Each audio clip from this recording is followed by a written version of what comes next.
welcome to another episode of the Bottom of the Stream Movie Show. My name is Adam. My name's Nick. You jumped on my hello again. Just expect the unexpected. I always do with you, mate. Always do. I've forgotten what we did. We're at the movie. This is the movie show. Welcome.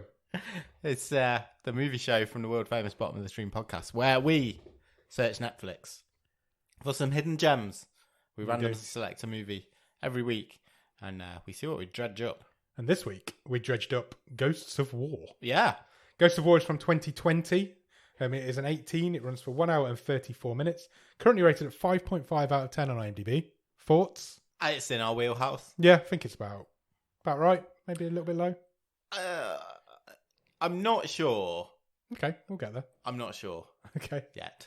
We will get there. This film stars a guy called Brenton Thwaites. It does. He plays a character called Chris. He's been on the show before. Yeah. He appeared in Office Uprising. Way back. Season 2? I think so, Early season 2, I believe. You might also recognise him. He's been quite a few things. He was in Oculus, which is directed by Mike Flanagan. Maleficent is in that. Pirates of the Caribbean, Salazar's Revenge. Okay. Is in that. Titans. He plays Dick Grayson in the Titans TV show. And he's Australian. G'day, mate. You know what we do about Australians? Yeah, I sure do. Has he ever been in Neighbours or Home and Away? Yes. Hey. He's been in 56 episodes of Home and Away. Oh, good on him. And was actually a murder mystery when he got killed. He got killed off, and it was all a big storyline back in 2011 of who shot Mr. Burns? Who killed Stu? Yeah. And it turned out to be his girlfriend. Oh. Do you know why she killed him? Because he was a knobhead. Yeah, he was a knobhead, but do you know how she killed him? Oh, with a candlestick. Nope, she pushed him over and he banged his head in the sea. Oh, in the sea? In the sea. It's those waves can be pretty hard. He banged his head on a wave. This film also stars Kyle Gallner. He plays Tappet. He is, most recently, you'll have recognised him, he was Vince in Scream 5. Okay. The new Scream film. And he's about to be in a new horror film that's coming out this year called Smile. Have you seen the trailer for Smile? I think I have, yeah. It's creepy as fuck. Yeah. He's in that. Also, this film starts... There's a lot of cast in this. I'm going through them all. Alan Ritchson is in this. He plays Butchie. He's also in Titans. Yeah. He plays Hawk. I've got to say, when I saw this guy was in this, it really piqued my interest in it. Yeah, I know what you mean. Because he's a fascinating guy. He also plays Reacher. Yeah, and that's Reacher. Why. Which I presume you still haven't got to yet. I haven't got to it yet. It's fucking awesome. Yeah, I heard it's really good. You said it was really good. So, and he's great in it. He is great in it. Did you know he has been on this show before? I did not. Do you want to have a guess at what he was in? I've got no idea. That's too many movies. He was in that Carnival one. Nope. No, I have no idea. He was in Office Uprising. Was he? Yes, he was. Amazing. Indeed. He was Aquaman in Smallville. Was he one of the jocks throwing the ball around in Office Uprising? I think he was. Okay. He was Aquaman in the Smallville TV show, and he's also Raphael in the latest 2 Teenage Mutant Ninja Turtle movies. Sweet. He's a big guy. Yeah. And also famous guy. Theo Rossi's also in this film. He plays Kirk. He was in Sons of Anarchy, which we mentioned on the wave. I did recognise him, but I couldn't place him. He played Juice in Sons of Anarchy the whole way through. I think he got killed near the end. Spoiler alert. I don't know. I never watched it. He's also in Cloverfield. Okay. This film was written and directed by a guy called Eric Bress. Have you heard the name Eric Bress? I have not. You probably haven't. He's only ever directed 2 films. Oh. And only ever written 4. Oh. So he directed this. And he also directed 2004's Butterfly Effect, starring Ashton Kutcher. Really? Yes. I mean, that's interesting. It is really interesting. I can see some of that movie in this movie. Very similar vibe. Eventually, yeah. Yeah. Do you know, I went to the cinema. That was a big hit at the time, It was at the time, wasn't it? yeah. It was a massive movie at the time. But that's a 16-year gap between movie directing. Yeah. I went to the cinema to see the Butterfly Effect with one of our mutual friends. And we were the only 3 people in there. Okay. In the whole screen. You went with one of our mutual friends and there was 3 of you in there? Yes. Because he brought his girlfriend. Oh, fine. Okay. He also wrote Final Destination 2 and The Final Destination. Okay. So he wrote both of those films. Right. But didn't direct them. So yeah, he's only ever written 4 and only ever directed 2. What with a 16-year gap between his directing life. Yeah. Very strange. Maybe he just goes on holiday for a long time. I've got some money numbers. Do you want some money numbers? I'd love some. Do you want to know the total worldwide gross of this film? Always. Do you want to have a guess at it? Cinema release money. Do you want me to quarter, tell you $250,000. A little bit more. $345,289 US dollars. Do you want to know a list of countries that it was released in the cinema in? Yeah. It had a cinema release in Russia, Lithuania, South Korea, the United Arab Emirates, and Vietnam. I love it. It's so random. I love stuff like that. It's weird. Made most of its money in Vietnam. Okay. $79,000. But it made its least money in Lithuania, where it only made $2,000. Oh. Only $6,000 in Russia. Hardly seems worth it. Do you have a one-word review of Ghosts of War? Chateaued my pants. Because it's set in a chateau Yeah. and it's scary. Very clever. Where does this film start, Nick? There's some war quotes. Do you want some quotes? Yeah. I found them. You've got to do some reading. I didn't write them down because they're on IMDb, so I will find them on there. Yeah, it starts off with writing on the screen. The very first one, there's two. There is two, yeah. This war will not end. With every mile my body and spirit break. Every jolt makes brittle my mind. Each step pulls me further from home until I am the shell of the man that kissed my mother goodbye a forever ago. That's a nice quote. It is. It's quite moving. But then it goes on to a second one, which is actually a continuation of the first one. Yeah. Which is a bit annoying. Yeah. And then it says, and I tense endlessly, not knowing which will arrive first, the bullet that takes my life or my final chance for redemption. Yeah. And it's attributed to D. Werner, an 18-year-old World War II private of the first class. Yeah. Interesting. Then we get a caption. We do. Nazi-occupied France, 1944. Yep. We're in 1944, France. And we meet some sleeping soldiers. Yeah. Sleeping soldiers. One wakes up. This is Chris. He's like the leader. I think he's the Guy in we charge. don't really get like ranks. No, we don't. He seems find to out, be but he seems to be in the charge. platoon leader. Yeah, he does. Although he appears to be the youngest, Also true. Yeah. or he at least looks the youngest. They're all pretty fresh-faced. Yeah, But yeah, he is the freshest freshest faced. of faced. And he spots a man in a tree There's a dude in a tree smoking a cigar. smoking a cigarette. Cigar. And Cigarette car. sounds like a transformer. It does. Transform from Cigarette to car. cigarette to car. Cigarette car. We've gone off piece Oh, already. already. It's the heat. It is hot. And Chris is like reaching for his gun. Yeah. And he's like, "What do you want?" Who are you? Yeah. He Why wasn't are you expecting watching us that. sleep, you weirdo? Weirdo. Then this man throws his cigar at him. Chris dodges it, and when he looks back, he's not there anymore. This man's disappeared.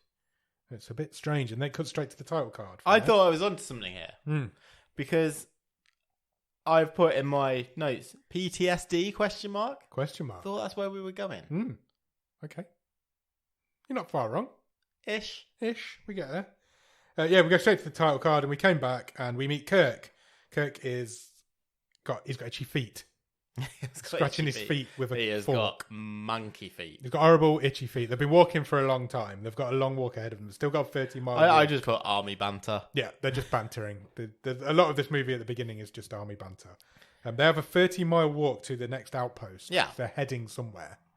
They have a mission. Yeah, they're Yeah, not they- just lost behind. No, enemy lines. they're on their way somewhere, and they've got 30 miles to get there. But Kirk's feet are already bad. They're in a bad way. Chris, who's the guy in charge, seems to have some sort of super sensory hearing because he stops. It happens a few times in this film where he can hear stuff nobody else can hear, and he can hear a jeep coming. Yeah.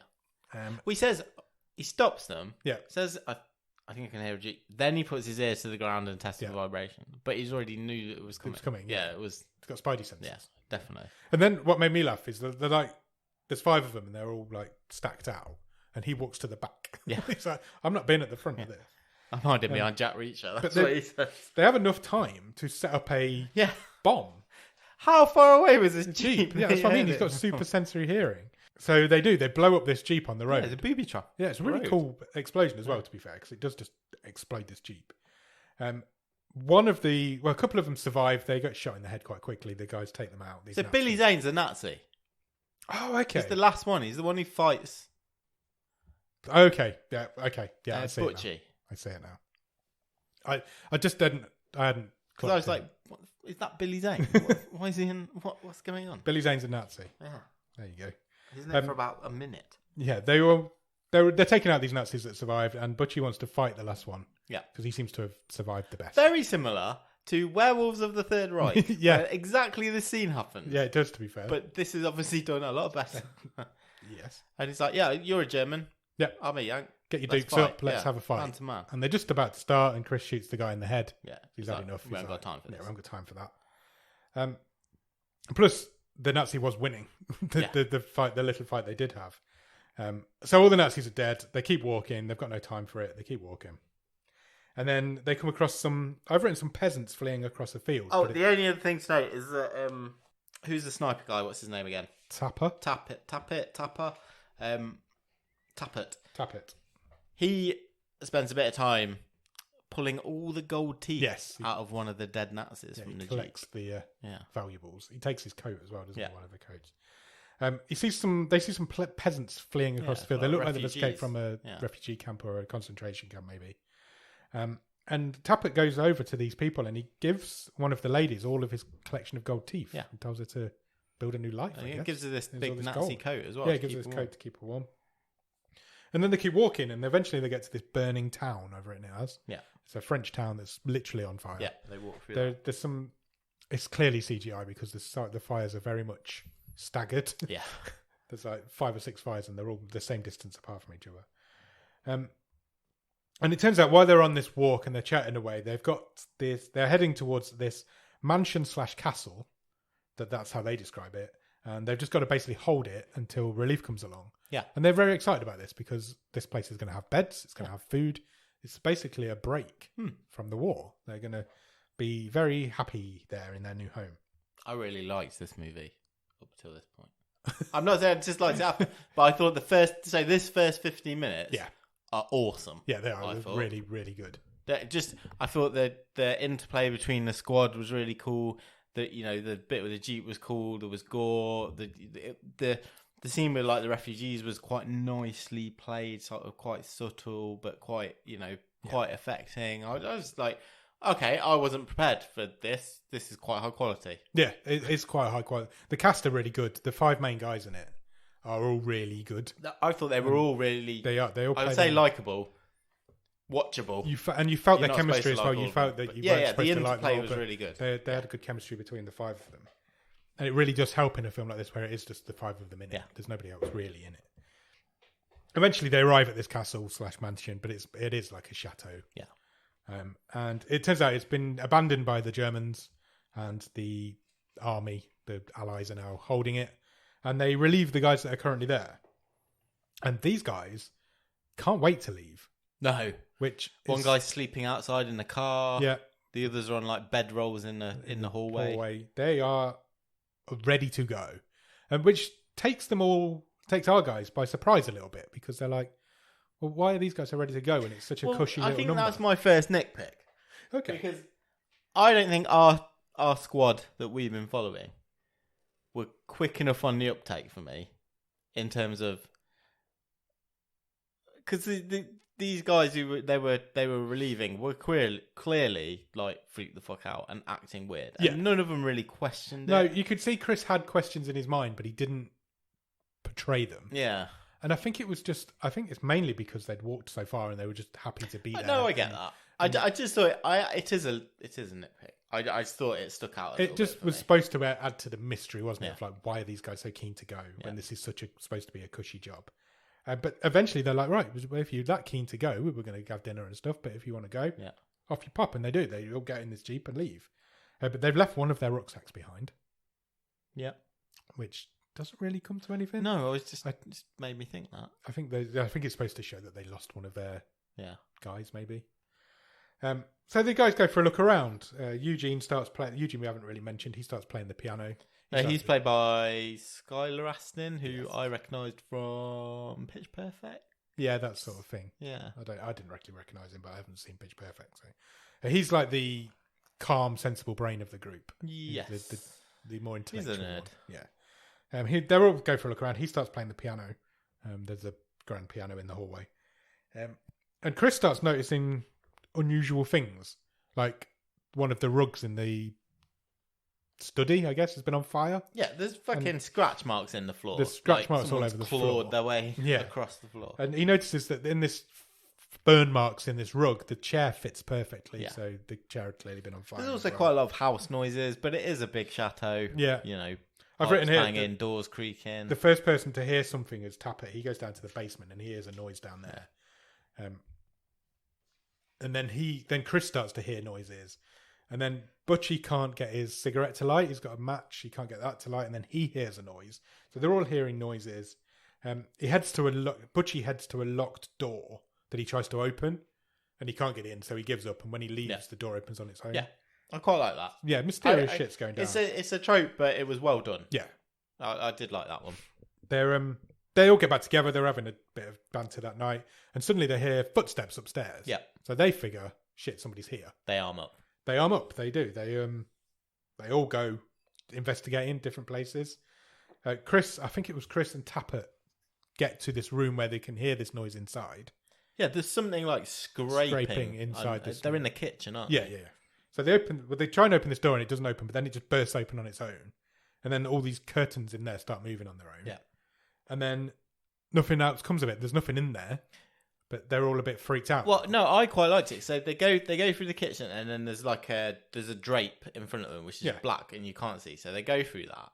Obviously, it builds attention. Yeah. As they walk through that, they see a window open, and the curtains are shut in the window, but there's a shadow of someone hanging. Yeah. But then the curtains open and the shadow's gone. And I was like, that's not quite seen it done that way before. Yeah. I quite liked it. This film has got some unique directing qualities to it, definitely. I did think it was good at building the tension. Yeah. You know. I already know what you don't like about this movie. So it'll be really interesting when we get there to see your reasons why. That night, they're all sitting around exchanging war stories around the fire. And Chris is suddenly like, I don't know if I'm going insane, but I think I can hear Morse code. Yeah. And then they all start listening and they're like, no, that is definitely Morse code. And whoever's giving them this Morse code signal spells out the words, I have no legs. Yeah. And that freaks them the fuck out because that's quite scary. And then a squirrel lands on them. Suddenly a squirrel lands in the fire. Yeah. And that makes them all jump out of their skin. They all shit themselves. So then they're like, let's just go to bed. Yeah. And Chris is like, you can have a bed if you want. Yeah. This was my pick, my ad pick. They've just received what is possibly the creepiest message ever. Yeah. And then they're like, let's just go to bed. Go to your own room. Let's all separate into different rooms and go to bed. Because they could have all just kept on the sofas in this huge drawing room. I'm not lying to you now. If me and you now all of a sudden got a message saying, I have no legs, I wouldn't let you leave. You're not going anywhere. We're staying together. And especially then we cut to Kirk, who's like in a child's bedroom with all the creepy dolls around us. I'm like, why? Yeah, you're right. It's a horror movie. You have to, but it just doesn't ring true. You just wouldn't do it. Eugene has gone down to the basement because he's decided that's his room. Yeah, I'm going to sleep in the creepy basement. Yeah. And he's found an old journal, diary. There's loads of stuff. It's a basement. It's full of stuff. There's photos, there's journals, there's books. There's a family portrait. Yeah. Which he's looking at, shows, I presume, the family that lived there. Yeah. And suddenly the picture's empty. The people disappear. He looks away and there's nothing in the picture. Yeah, so creepy shit is happening. Tapper has taken a spot in the attic. Yeah, he's on watch. He's a sniper, so he's gone into the attic window. He's looking out the window. We see something behind him. He doesn't see it. There's quite a lot of that in this movie, and again, can be overused, but I thought they did it effectively in this movie. There's quite a bit where you can just see something over the shoulder of the character, and a couple of times you actually see, it's a person. Yeah. But there's a couple where it's like, is that a shape in the background? And some of them are not obvious. No, and I appreciate that subtlety, and I liked it. Yeah, same. I liked it. Some of them are not obvious. This is the first one that is really obvious. You can tell this is a person moving around behind with clothes on that's starting to come into focus. Yeah, and he's like kind of looking through his sniper sight out into the ground, so he doesn't see it. And then suddenly a face appears in his sight, and it's the movie's first jump scare. Yeah, I got me. You got me a little bit, I'm not going to lie. I love a jump scare. There's quite a few jump scares in this. They're all similar, I guess you'd say. But it's a ghostly face that appears in his sight. He heads outside to investigate because was there a statue missing from one of the plinths? I think he's seen someone hanging from a tree. Something outside that he went out. So he went out to investigate, doesn't find anything. You can see Chris watching him from a balcony. That was creepy. That was creepy because we're like, what's Chris doing? Communicate. No, they didn't. They were just watching. And then we cut to the next morning. They've picked up a transmission on the radio. Yes. It basically says that there are about 50 Germans in the area coming this way, and they might try and take this chateau back. Yeah. They're all a little bit. Nobody wants to talk about what's happened the night before. No. It's the clearness of a morning, I suppose. You don't really want to admit. No one wants to be the first one to say, Yeah. Did you say anything Something last shit, night? something weird's going on. We get told a story at this point as well by Eugene. Tells a story about Tapper, and how he once caught him in a room full of dead 15-year-olds. Yeah, it's like he'd basically murdered a load of the Hitler youth. Yes, 6 or 7 15-year-old Yeah. boys. And then he was playing cat's cradle, but he wasn't at the first move. Yeah, there was no one. There was nobody there He playing. was with him. opposite, like a beheaded boy. So I've written here, they're trying to tell me that Tapper's weird. That's all they're telling me. Yeah. And they do it quite a lot over the next 20 minutes of this film. There's a lot of this, like, Tapper's weird. And this is where they find out that Tapper's heard this platoon are coming this way. Yeah. And then We cut to the evening. Get ready for watch, and he's going back on watch in the attic. So they're up in the attic. What do they find in the attic, Nick? Pull a rug back. So Eugene's helping Tapper set like a Yep. station up, I guess, so he can set himself up for the night. Yeah. They move a wardrobe. They pull a rug back, and I laughed out loud. But it's my problem because they pull the rug back to reveal a pentagram on the floor. There's a pentagram on the floor. There's no nobody hiding in it or stuck in it. It's just there. Second pentagram of this season. Yeah, we love a pentagram this bottom season. of the stream. Apparently. So they decide they've got to move this cupboard or this armoire out of the way. And they do. And Eugene and Tapper are moving it. And then suddenly the door slams on Eugene's hand. Yeah. And absolutely mangles it. I know. These doors must have been heavy. It was Heavy good door. makeup. It was, yeah. His fingers were all smashed up. And all in the wrong facing directions. the wrong direction. But, again, maybe it's me. My first reaction was that wardrobe door shouldn't have done that. No, it didn't make... It must have gone with a lot of force. Ghostly force. Yeah. He thinks Tapper did it. Tapper obviously didn't do it. The door just... It was literally as they got it across the middle of the pentagram. At this point then, they hear something else on the radio, but this is like a ghostly transmission. Yeah. I couldn't make out what it was saying. No, me neither. I don't think we were supposed to, but they could, and it was creeping them out. And then I quite like this as well. In the interaction between them, I'm not sure which one of it is. It is, but one of them sort of says, "Right, fine, I'm going to do it. I'll be the first one to say the H word. Yeah. This place is fucking haunted." Yeah, it was Chris, the leader guy. He was like, "Yeah, there's no way now that we're not saying that this place is haunted." And then they can hear more Morse code. Yeah. So all this is going off at the same time. It moves quite quickly, this film. It never really stops, does it? There's a lot going on. And they can hear more Morse code. And this time it's Eugene's writing it down. And it spells out, "if you leave." And then it stops. And then all of a sudden it's like he gets possessed. Yeah. And the pen starts writing itself. Yeah. Like Ouija board Yeah, type it's stuff. it's like all sorts of weird shit's going on. And then it says, "you die." It writes that. So it's, "if you leave, you die." And then that voice comes out of the radio saying the same thing. "If you leave, you die." So they can't leave. So that's not an option anymore. This movie's done a really good job of saying, because it's always the thing in a horror movie, isn't it? Why don't you just go? Yeah. But now they've taken that option away from us, so we can't just leave now because we're going to die if we do. And then all of a sudden, as if things weren't bad enough, 50 bloody Nazis show up. Yeah, a couple of trucks. Yeah.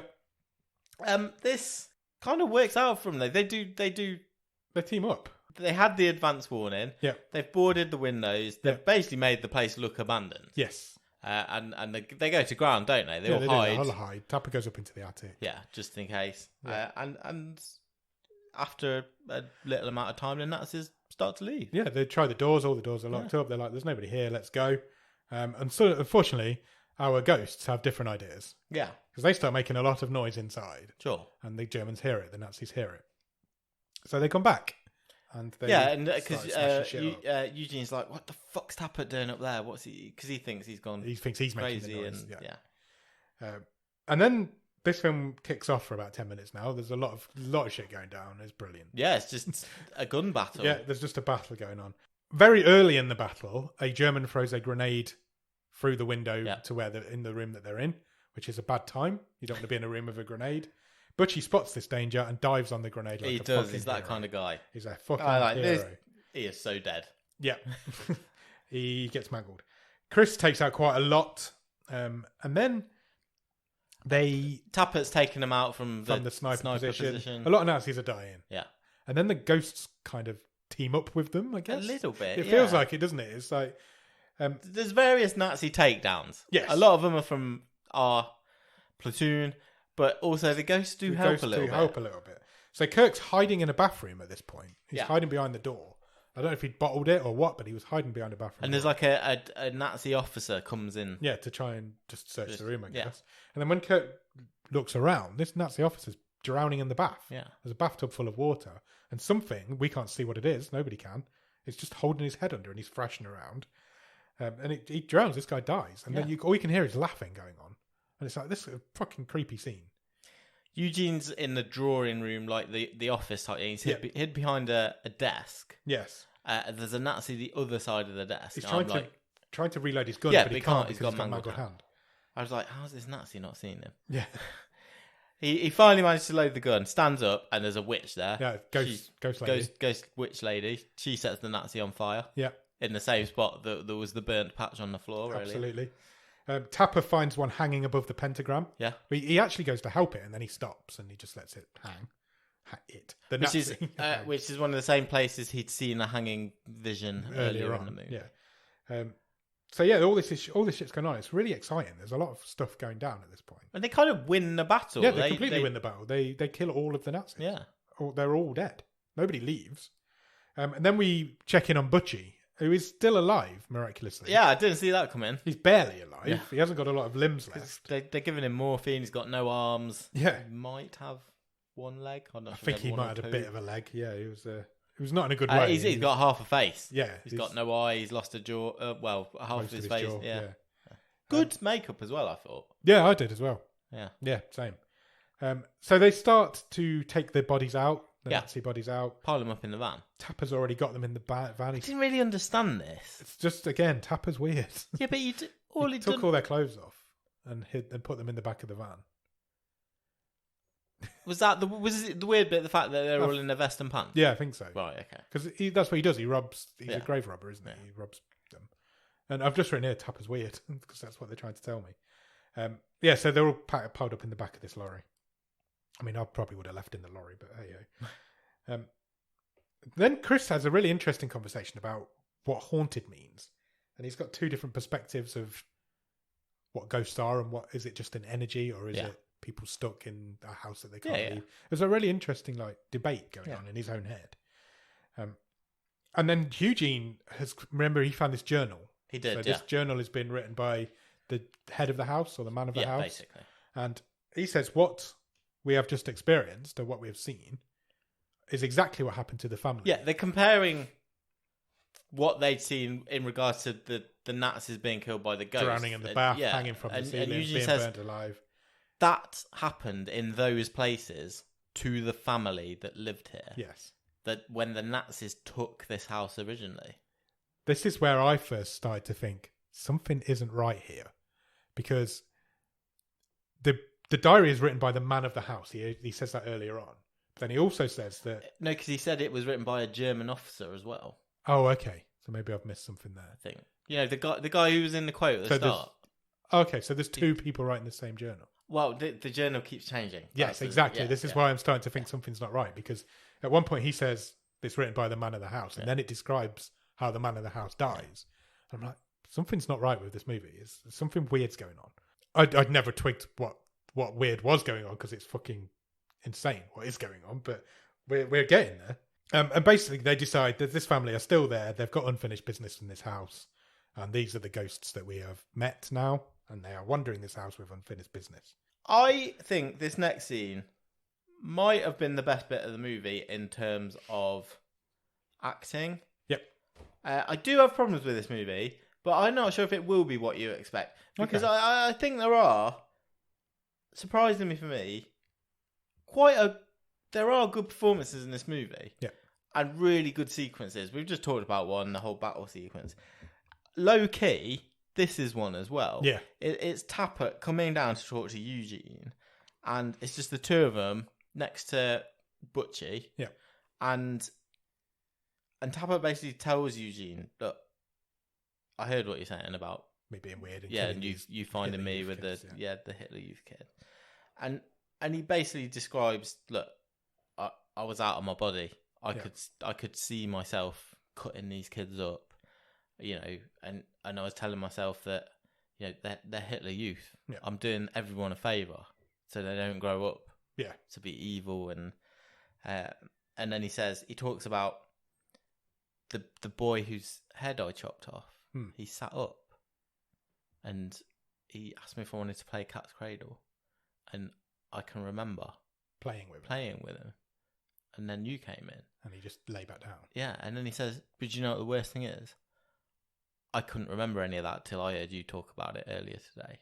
And I'm like, "It's PTSD." Yeah, I just thought it was a really good scene. I was a ridiculous story, or whatever, but it was really good acting. Yeah, it was.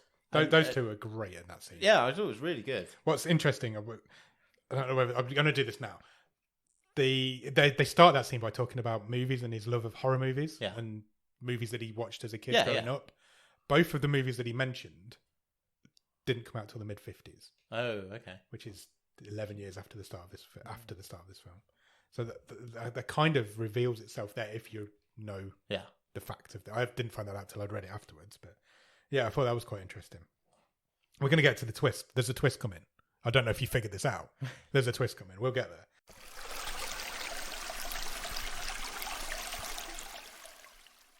Chris decides he's going to try and talk to the ghost. Yes. And find out what do they want. Yeah. And actually, can we help you? Yeah, it's not a bad idea. Yeah. Let's confront our demons. So he heads up to the bathtub, doesn't he? Yeah. He knows it's a site. Yeah. A haunted site, I guess. It's still got water. It's been activity. And he starts talking to the water in this bathtub. Yeah. And he says, "Look, I'm here to help. What can we do to help?" And then he suddenly gets thrown into the water. And it starts drowning him. Whatever it is starts drowning him. But he can see things. Visions. Yeah. People in gas masks. Yeah. People and all sorts of stuff. War stuff.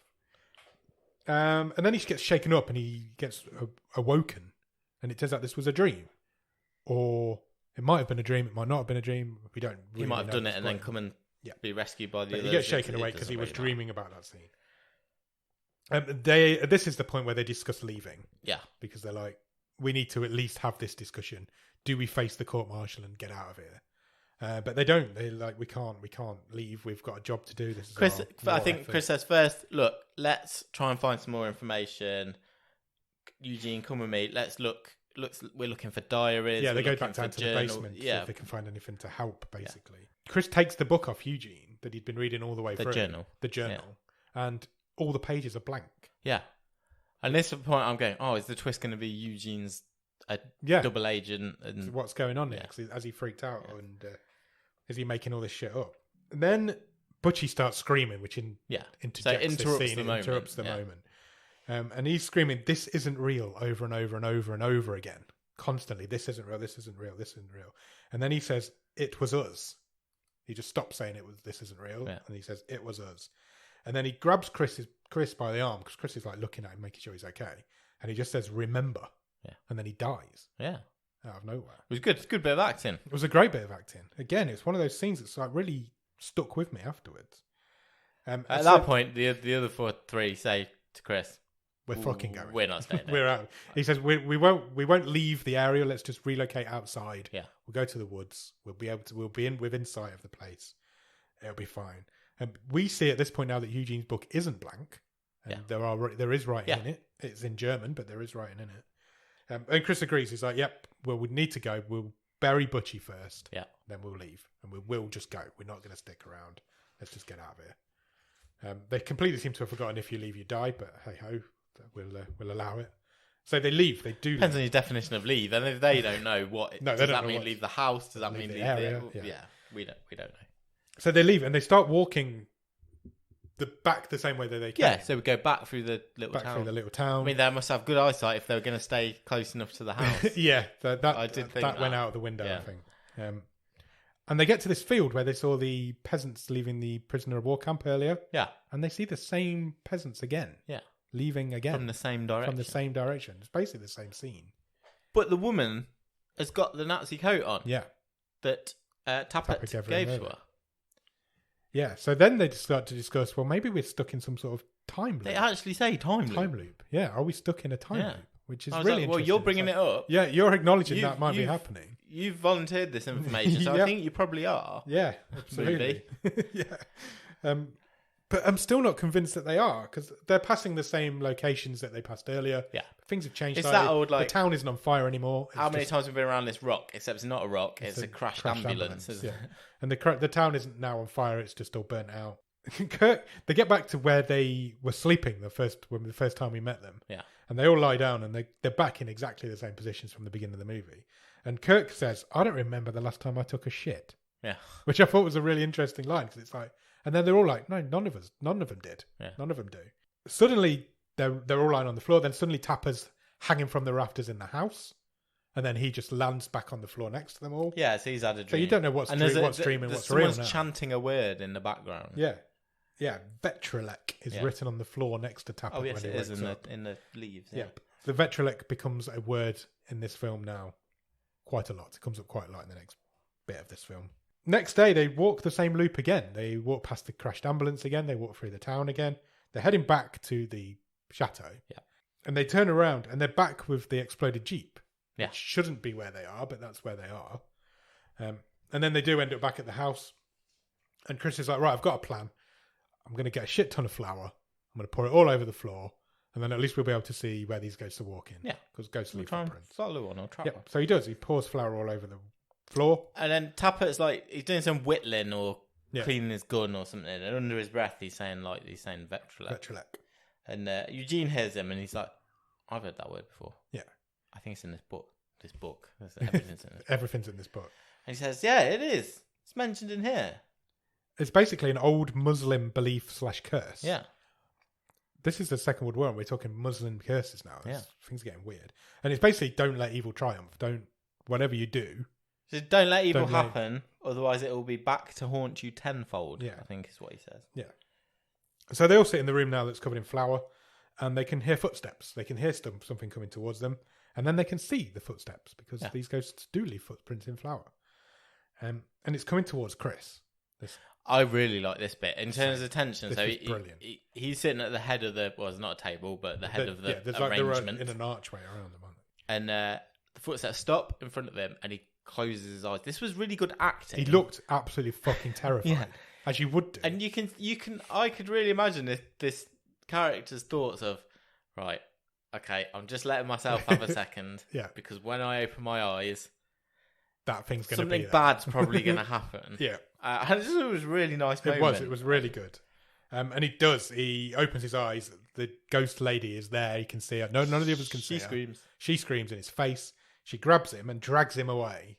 And all the others by can the see hair. And all the others can see is him being dragged across the floor. They can't see away. her. And then he gets over it and he gets dragged outside and into a creepy red building. Yeah, so it was like a crypt type of outside a chateau kind of garage type area, I guess. And they're all trying to chase him and go after him. And Tappert's even he's screaming, shoot her, because he can see her. He doesn't know they can't see her. So Tappert's firing bullets at him in his general direction. Never hits her. And they go into this building and there's all red lights in it and it's all creepy and weird. It's like they cross the threshold into this building and everyone is like sensorily deprived. Yeah, they all start having weird visions. There's visions, but it's also smoky and it's like, I guess kind of like a war zone, isn't it? Yeah. It looked fucking cool. Yeah, there's visions coming in and out, and it's a fucked up place. And when they get through this particular area, they get into this room, and Chris is in there sitting on the floor at the top of some stairs. Yeah, and he looks down, and he's like, "They're here." Found them. And all the bodies are just chucked to the bottom. There's of the stairs. Four bodies at the bottom. Family's bodies are all just chucked to the bottom of the stairs. So they're like, "Let's give them a proper Christian burial. Let them move on." Yeah, and then we'll be safe. Everything will be happy. So they do. They bury all these bodies properly. And they come across, on one of the bodies, the missing last page of this journal. Oh, yeah. I thought this was really clever. It's not in German, though. It's not in German. It's in Arabic. Yeah. But Eugene's reading it, and Chris says to him, how long have you been able to read Arabic? And Eugene kind of looks down at the page. He hadn't even twigged that it was in Arabic. Because it was in German earlier. Yeah, it was all in German earlier. But this last page, for some reason, is in Arabic. Well, no, because he flicks through the whole thing, and I think the whole thing is now in Arabic. Okay, fair enough. They then go back into the house. Tapper starts filling the bath up again. He kind of zones out as he's filling it. Yeah. And then he gets grabbed by a different ghost lady. And we find out from Chris and Eugene's conversations outside that the family that lived here weren't French. They were Afghans. Yeah. And they would help the Jews in the Second World War by storing them in the walls to stay away from the Nazis. Yeah. I'm like, Afghans, what is going on? It's very strange. They carry on with this funeral. It turns out this lady, ghost lady, had performed this Ventilac curse just before she died. They carry on with this funeral. And then they go back in the house and they find a crate full of cigars. They do. Which is a really weird thing to find. We've been trying to open this crate all the way through. We eventually get it open. It's full of cigars. But they also find something that says interning the bodies or burying the bodies gives them power to come back from the dead. Yeah. So fucking zombies, man. Zombies now. And they should never have buried these bodies. This is a bad thing what they've done. And it turns out it's true because these family members appear. Old Tappert. Yeah. He's still in the attic. Yeah. He's now sat in a pentagram. Yeah. He lit the bloody candles round it. They're a fucking idiot. Stuck in this pentagram now. So they start trying to fight off these zombies. I guess they are zombie family now. But they seem to be completely ungettable. They're literally stabbing it constantly, shooting at them constantly. Eugene puts a grenade down the young boy's top. Yeah, and as they damage these zombies, they start to like glitch. That's exactly what I've written. They start glitching out. Like futuristic glitch, like a computer. And I was like, oh no. And I was like, okay. And I was like, okay, I'm interested now. What's going to happen here? And then Butchie's body appears with its one leg and no arms and his face all smashed up. And he's screaming, this isn't real, this isn't real, this isn't real. And then he just screams, remember. And then the screen fades to black and it comes back and Chris wakes up in a modern day hospital. Yeah. More than modern day, a futuristic hospital, I would say. And he's got no legs.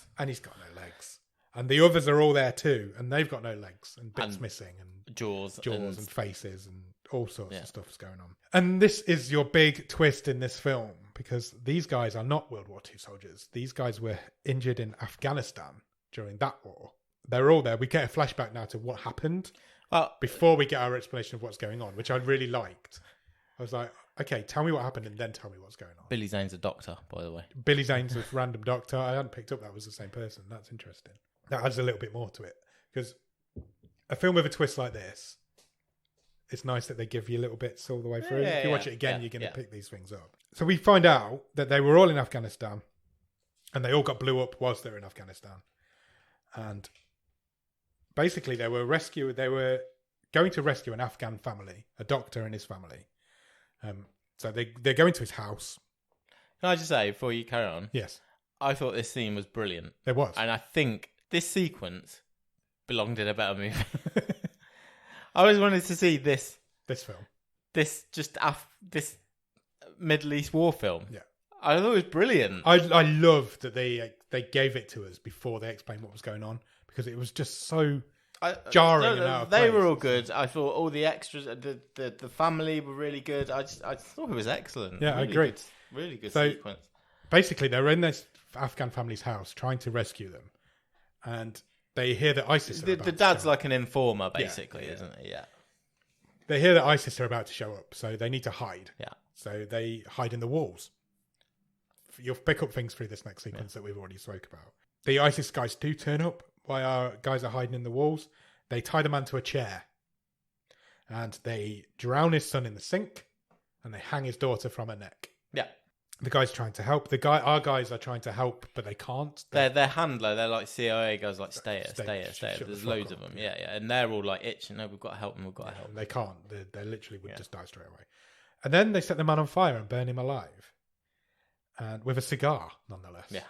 Everybody's dead except for the wife. We lose track of where the wife goes. She just disappears. And the ISIS guys all leave. They've mission accomplished. They've killed this family. They leave, and our guys go out. They head outside. There's some more dead kids outside that were playing Cat's Cradle. Yeah, one of them's got no head. One of them's got no head now, and he was playing Cat's Cradle earlier. And then the wife suddenly runs out, and she's got a bomb strapped to her chest. She has. And she screams and basically blows them all up. And we cut back to this hospital, this modern day hospital, where we get an explanation.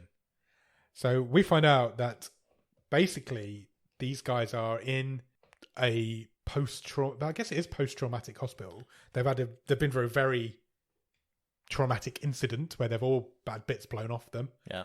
Their brains have been shut down and placed into this World War II simulation to go to this chateau and recover. That's basically what's supposed to have happened. They say the World War II... this computer simulation. It's supposed something familiar. Yeah, something familiar to keep you calm, shut your brain down while you heal. And it's a sensible idea in a science fiction world. The World War II scenario apparently is the most effective. It's the most relaxing. But halfway through this experiment, and they don't know why, these doctors, it seems to be a very early days of this experimental procedures. Butchie woke up and then died for no reason, and they can't understand what happened. And Chris was like, this simulation, he takes it on board quite quickly and quite well. Yeah. He's like, well, we're supposed to be reliving the worst incident of our life. Yeah. And Billy's there is like, no, that doesn't sound right. Yeah, exactly. He starts explaining, we start getting explained like, oh, the drowning in the bath must be the same as the drowning in the sink. We didn't need that. Yeah. I think that would be my little nitpick. But yeah, he goes, do you realise there's a ghost in your machine? Your screen is hated. It was like being in a fucking horror movie. And you can see like the ghostly family in this thing in the middle of the room. The screen that's glitching out in the computer is like a holographic display type thing. Yeah. And he's like, he says it's like being in a fucking horror movie. He then says, when she died, the lady just before the lady blew them all up, she was all pieces, misses. She cursed them with this Ventilak Muslim curse. Yeah. And that somehow got into the simulation. Yeah. And Chris says to the nurse, I need to go back. I need to get back in there. My team are still in there. He's the only one who's woken up. Yeah. I need to go back in there. I'll let them know. Bring them out. And we need to atone for our sins before it's too late. Because he's saying this family have come in after them because they left them to die in this room while they all stood in the walls. So they do. The nurse puts him back in. And then she says, just before he's about to go back in, oh, by the way, you'll lose all your memories. You won't remember this. Didn't I? I did this. The end lets it down slightly. She's like, you'll lose all your memories and you'll be wiped. And then Chris, before he can react to that, wakes up. So why did she put him back in? Yeah, exactly. And we're back at the start of the movie. We're back at the start of the movie. Chris wakes up in the start of the movie exactly as he does at the start of the movie. He can see a man smoking his cigar, which is the ISIS man. And he flicks the cigar at Chris the same way as he flicked the cigar at the man he was setting on fire. And Chris just says, what do you want to this guy? And which is exactly what he did his first line of the movie. And the movie ends. I think that last scene lets itself down. Didn't need to go back in. It was stupid. Because now he's got to relive the whole thing again. Yeah, he's basically... They basically want to say, yeah, this is a time limit movie. It's not a time limit movie. And it does let it down slightly. Stupid ending. I knew you wouldn't like the ending. I thought you'd have an issue with the whole ending. I have an issue with the twist. I think it's too much. I don't have an issue with the twist. I think it worked really well. I thought it was explained. I accepted it because it was explained well. I think they did a decent job of explaining it. Just that last bit lets it down for me. They didn't need to go back in. The others should have woke up. Yeah. Well, it was that it just didn't quite knit together for me. It annoyed me. Yeah. I can see that. I thought which is really frustrating because I thought the bit, like I say, where we got the story told of them in Afghanistan, I thought it was brilliant. Yeah, I thought it was really clever because it feels like a stupid science fiction twist at the end of a war movie. But then it kind of brings you back, really works. Emotional, that scene in Afghanistan. And it actually really works. The way they explain it is like, this is going to be like your recovery. You were supposed to go to this chateau to recover and just live there, and it was all happy and friendly. I think for me, it was just... It's maybe the juxtaposition of, oh, by the way, there's this computer simulation. You're all in. I was just like, really? Are we jumping? How far forward have we jumped? And it's like, I think it was too much of a. I don't think we jumped that far forward. The war in Afghanistan was exactly over at that point. But the technology has jumped. Was maybe too much of a juxtaposition for me. Yeah, maybe. I mean, people get put into induced comas and stuff like that. No, yes, I get that. But then it was like... Yeah, we've also hooked your brains up so you're having this shared... experience. Yeah. I had no issue I just with think that maybe in a movie universe. Maybe I am nitpicking again. Maybe there's something you could do where they've obviously... Weirder things have happened, all I'm saying, than just like, oh, it's kind of they're having a shared hallucination. Do you need the whole computer hookup? Yeah. Fair enough. That is a nitpick because you just ignore that bit if you need to. It's just one of them things. It's just that last little bit where he goes back in and then. It was too much. It was too much. Didn't need that. Didn't need to be there. Extra little twist at the end. It didn't. And it's a shame, but it didn't. It doesn't ruin anything for me. But it's almost the way she just went, oh, by the way, you lose your memories. Literally just as he goes in. And it's like, what the fuck have you put him back in for? Then? Yeah. 'Cause he's just got to go for the whole thing again now. But this isn't a time loop movie, and it thinks it is. And that's a really weird situation to be in. They could have just foot on the brake. Yeah. A minute earlier. Just stop it. Wake them up.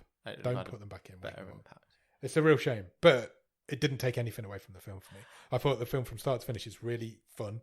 It's really exciting. There's a lot going on. There are some good scares in it. There's some really good jump scares in it.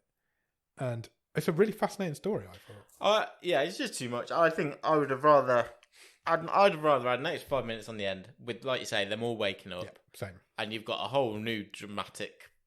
Whatever you want to do with it. They start dying or they calm the things down and... However, yeah, I almost think putting him back in and going, "Oh, you're back to the start," felt lazy. It does feel a bit. I can kind of see why they wanted to close that time loop angle off. Yeah, because it was mentioned earlier, and there is a time loopy bit to it, so you do have to kind of finish it off. But it just didn't quite hit right. But for me, that doesn't take anything away from this film. I thought this film. No, I think it does take away from it, but I can forgive. I agree with what you're saying. It's really fun. There's some there's some good tension building. There's some good scares. There's some good gore. Mostly the effects are good. Yeah, I think pretty much most of the effects are great. The cast are really good. The cast are fantastic. Really good. Yeah. There's a couple of real standout scenes. It is patchy, but I can forgive that. I couldn't tell you who the best person in this film was because they all have great moments. No, it is a good group cast. Yeah, it is. Yeah, they work together. They work really well together. Considering it's pretty much an all-male cast. Why is Billy Zane in this movie? Why is Billy Zane in this movie? That's weird, isn't it? Twice. Maybe he knew someone. Maybe he did. But it's little things like that of like, if you watch this movie again now, you're probably going to get a bit more out of it because you're going to spot things like Billy Zane's in two different characters in that different universe. I think the Afghan moments and the Muslim curses and things. Yeah. When he first said Muslim curse, it didn't twig with me that'd be so weird in World War II. And then when he was like, it was an Afghan family, I'm like, what is going on? And it really got me thinking, like, there is a twist coming in. I can see there's a twist coming, but I have no fucking idea what it is. And then it comes and you're like, fuck me, that's actually quite good. It's quite clever how you've built all the way up, all the way through this film to tell me this is coming. And then it comes and you're just like, yeah, it's great. I have no issue with the twist at all. None. Okay, fine. I honestly don't. I thought they set it up in just a nice enough way for it to work. Yeah, I just think going straight to the whole... It reminded me a bit of the... What's the... Time Trap. But I was just like, oh, we're suddenly all hooked up to a shared computer. I don't think it was that unbelievable. I genuinely don't think it was that crazy as Time Traps was. My first thought was, oh shit, we're on a spaceship, because it looks that. Yeah. I really like that they give you. I like the idea. I'm just not quite sure it was actually in terms of the design and the. But I'm being critical. I did really enjoyed it. I did as well. It was the first time I had real fun. It was the first time in ages watching a bottom of the stream film where I was a little bit disappointed that it had finished. I was into it and I was watching it. I was like, I'm into this. And then it ended. Yeah. There's loads of ideas. Normally I'm like, there, I can't wait for this fucking movie to end. Yeah. And I definitely wasn't in this. They're playing with stuff. There's loads of ideas in it. And it's... I do agree with you. It is one of the first ones we're watching in a while, and I'm like, okay, I thought I knew what this is, and now I don't, and I'm absolutely fine with that. It was not what I was expecting at all. It actually is a really good horror film. Yeah. There are some really good jump scenes in it. It's a really nice story of this family who are I think the first 15 minutes are a really good war film. Yeah, they are. But they're just walking around France, getting into trouble, and it goes war, horror, time loop, science fiction, war. That's how this film goes, and it's two different wars. There's a lot of ideas in it. Some of them, like you say, some of them don't hit. Some of them do. Some of them really do. I've got a lot of time for this. I enjoyed this. I liked it, yeah. I did. I didn't think, when it came out, I was not convinced. So I'm not big into war films. I do like horror film, but yeah. It took me by surprise. Yeah. I'm happy. It was a pleasant surprise. What's the best thing about it? I think it's the cast. I think the chemistry between those five guys. I think it is because of the level of film we usually watch on this show, we don't often get a good ensemble. No, we don't. We'll get good performances. You occasionally get one or two good people in it. Yeah. But But they don't very do often fit get together really well. They do. Their chemistry really works. And the camaraderie is pitched just right. Yeah. And they're all, because there's 5 of them, they're all distinctive enough. They manage to build the character traits. We watch a lot of films as well, and I'm like, which one's that? Which one's that? Because there's not time or budget to define. You never get the that group, in this. but that's here in this, and that's really nice. And it's unusual for us to see something like that. I think Brenton Thwaites was the best one. But I think like you said, that scene where he's expecting that ghost to come and then it does. Yeah. His face in that is just like, yeah, you've got this. You know what you're doing in this film. I find it tough to pick. I think they're all really good. Yeah, I couldn't pick a best one, but if I was that's a great moment. It's a really good moment. Yeah. Really, really good. What would you change about it?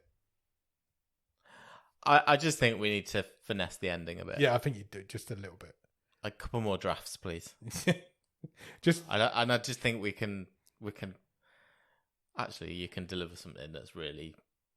I'd awesome. like the reveal to all of them that this is a simulation, not just one of them. I think that's what you need. Yeah. You know that scene in Red Dwarf where they all come out of that's a simulation in one episode. Yes. And they all come out and they're all different characters. Yeah. That's what I'm saying. If they'd have all woken up, there's a whole new. Well, how'd you finish the movie? That's not my problem. You can sort that out. But I just think there's more drama there than the twist of he's back at the start. Yeah. Because that's well trodden. Yeah, it is, and it was unnecessary. Yeah. And, I mean, no, it was unnecessary. We've gone through it now. Yeah. We need to talk stream table then. Sure.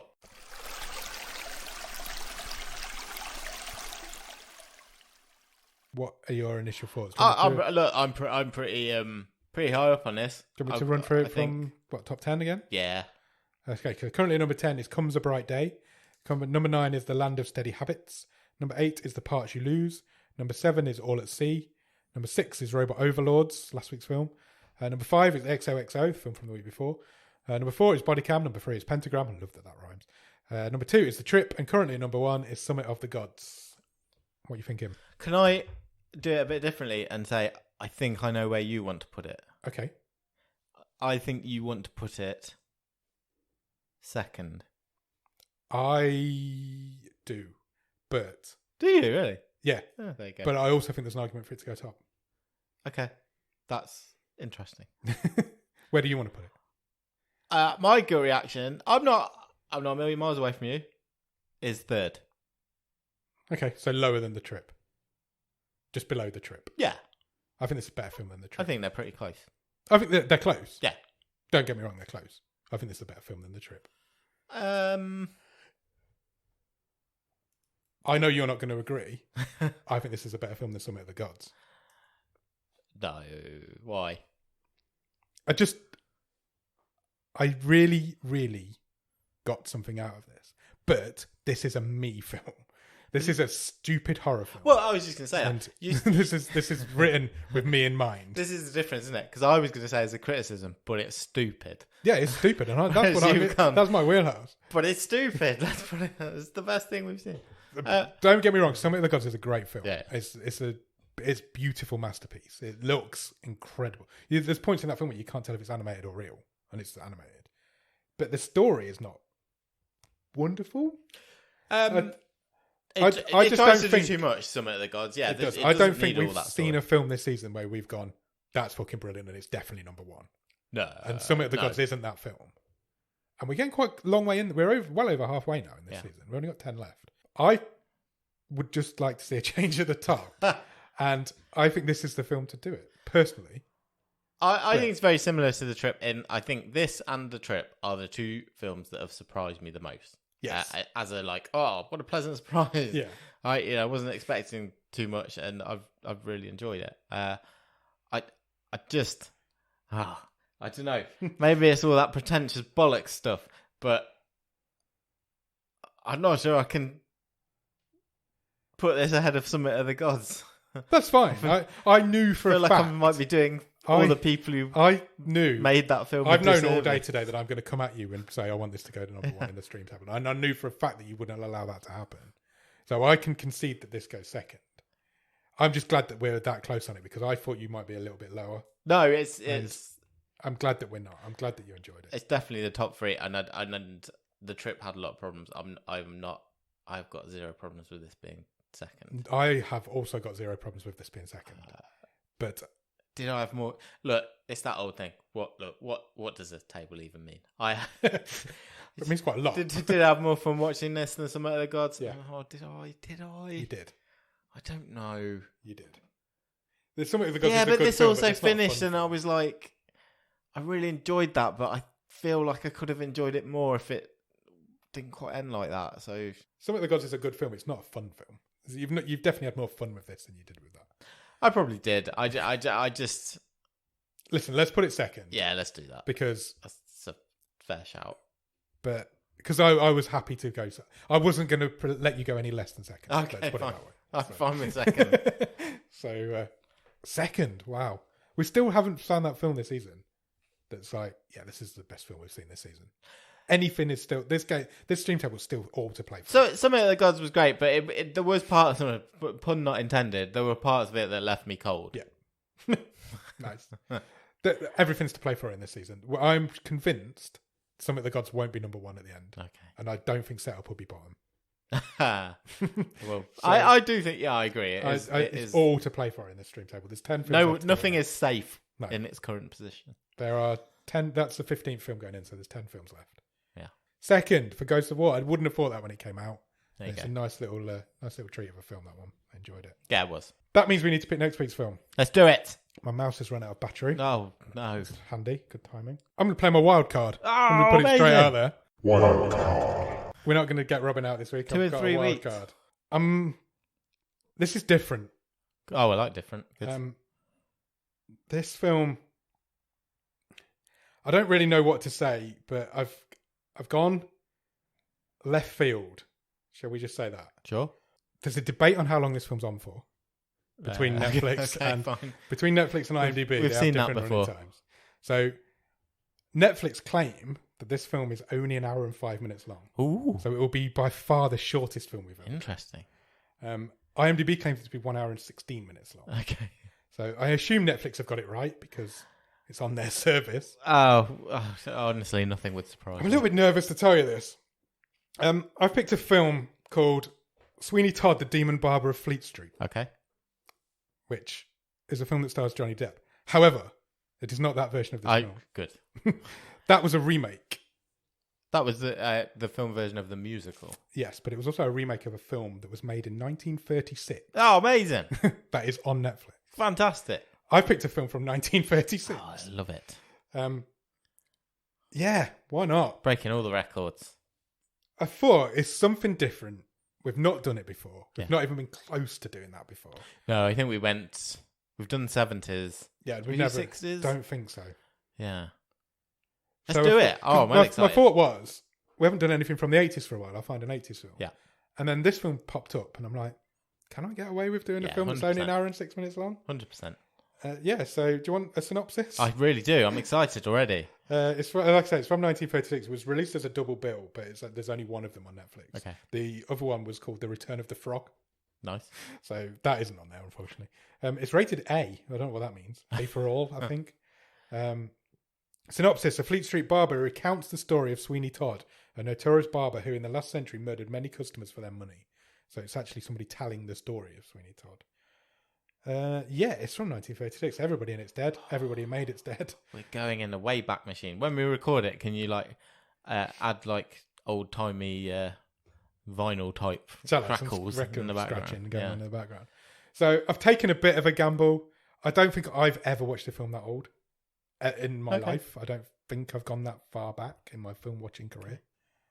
I might have. I might be wrong. I can't believe we're watching a film made the same year you were born. That's rude. So yeah, it's got Todd Slaughter in it. Oh, I love him. He's great. I imagine. So yeah, I thought I'd do something different. Why not? This show's all about things that are on Netflix that people don't know are on there. That film's on Netflix. Brilliant. Why not? Great choice. Thank you. So yeah, we're doing that. So if you're interested in that, then go and watch it. And then in the meantime, check us out on Instagram, Twitter, and Letterboxd at BOTS_podcast. If you want to drop us an email, you can do that. Our email address is bottomofthestream@gmail.com. And you can also check out our website, which is bottomofthestream.com. On the website, you'll find every episode we've ever recorded, all the stream tables, loads of other cool stuff, and you can even get some merch if you want to buy a Bottom of the Stream Spiralizer. What's the spiralizer? Like when you spiralize courgettes and okay. And... Yeah, why not? Do that. I'm hungry, sorry. After you've bought your spiralizer, go to Patreon, patreon.com/bottom of the stream. On there for a couple of quid every month, you'll get early access to episodes. You'll get bonus episodes. You will get a wild card that Nick writes every month. No, you'll get a newsletter that Nick writes every month. And if you come in at the top level, you will get a wild card, which means you can do what I've just done and play your wild card, which means you pick the film and we'll talk about it. I do need a quick apology to the Patreons. I haven't been doing early access lately. That's my fault. I just haven't been editing the episodes quick enough, and I apologise, and we will get better at it. I promise. And then once you've done all of that, head over to the Discord. The Discord link is in the bottom of the show notes. In there, we do all sorts of cool stuff. There's always people chatting and talking. We play games. We do movie watch-alongs every so often. We need to get another one of them in the diary. Yeah, it's great. It's just a great place to hang out with fellow movie and bottom of the stream fans. Yeah, it's a good time, so do join. The Discord link will be in the bottom of the show notes. It always is. Always is. If you can spare a few minutes, please consider leaving us a review anywhere that you can review podcasts. That can be Podchaser, Podbean, Apple Podcasts, Pandora, iHeartRadio, Spotify. I might have said that twice, can't remember. You didn't. I was just thinking why you said Spotify. But we're on all of those places, and it really helps us get the word out if you can give us a review and or a rating. Certainly does. So do all of that. Go and watch Sweeney Todd, the Demon Barber of Fleet Street. Not that one. Not that one. It's the 1936 one that is on Netflix. It's got a black and white poster. You can't miss it. Brilliant. And yeah, do that. And then we'll be back on Monday for another episode of The Wave and next Thursday for the movie show. Cheers. Bye.